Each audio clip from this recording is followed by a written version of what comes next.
What I want to do is create a space for us to think about what does this mean to me today?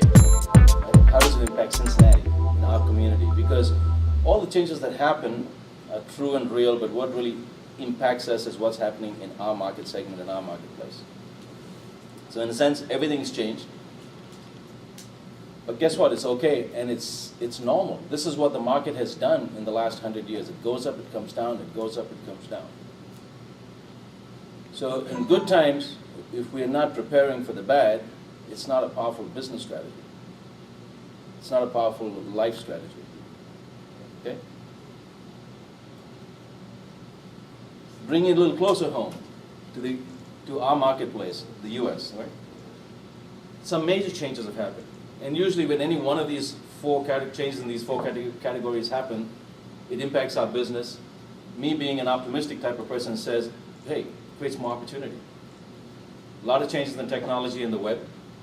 Right? The way computers have moved allow people to do different things. Financial markets, I don't have to give you the news. I mean, meltdown, we all know that fact. It's changed the way how people behave. Politics and regulation, we have a new government, green movements, compliance issues have changed, new regs and finances, a whole bunch of change there. Demographics, right? The least of which is the baby boomers. The younger generations behaving differently. They consume, but they consume different products, different services in different ways that we're not used to necessarily in the past. The good news is, again, being optimistic, and why not? Right? Creates opportunities. New spaces of possibility. We can't be the same people if the marketplace is not the same. But Tom here, a friend of mine, Ackerman, we were talking about the book some time ago. He said, Paul, what's really changed? I said, my gosh, the customer, the type of person we have today called a customer didn't exist on the planet a few years ago, ever really. He said, really? Yeah. And then there's a new assessment of value for you business owners and strategists and stuff for that. We have to be very clear, and also salespeople. There's a new assessment of value. I think the American society is going through a change that we haven't seen in a long time. I'll explain that.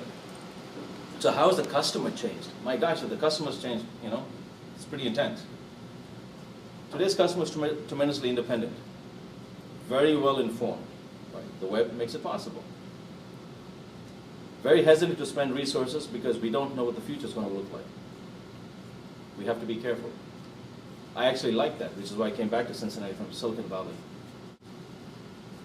Everybody's gripped with a certain fear, just like us. What next? We've got to protect ourselves. Everybody's preoccupied with surviving the marketplace. Guess what? We know this going in.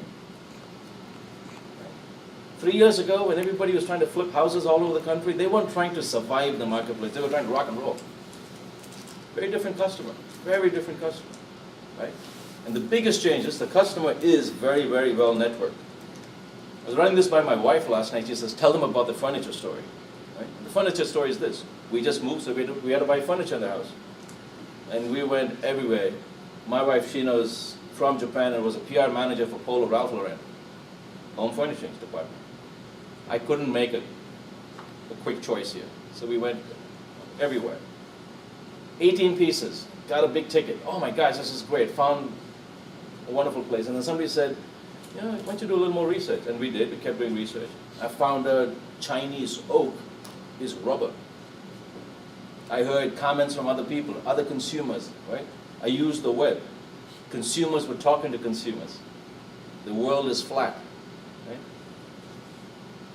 Very well networked. And because of consumer input, I changed my buying decision. I walked into a different store and closed the deal. And they were like, oh, okay. But they had followed good basic business principles that met my need and my need for making a good purchase. But simply put, I didn't know how many pesticides were used in a rubber plantation in China. Right?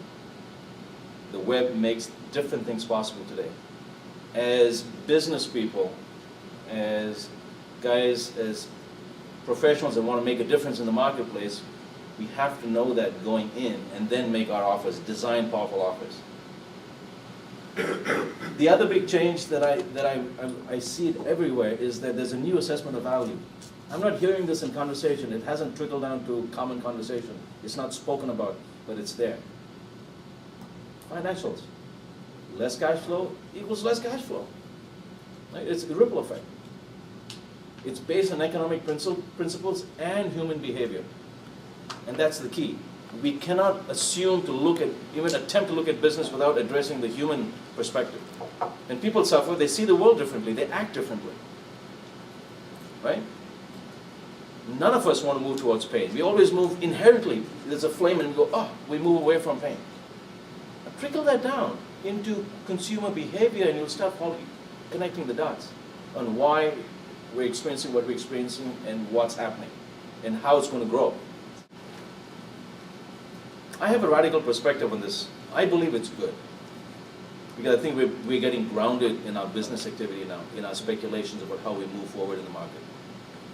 And people that can change to this new assessment of value will develop a sustainable business model. For me, sustainable business is profitable business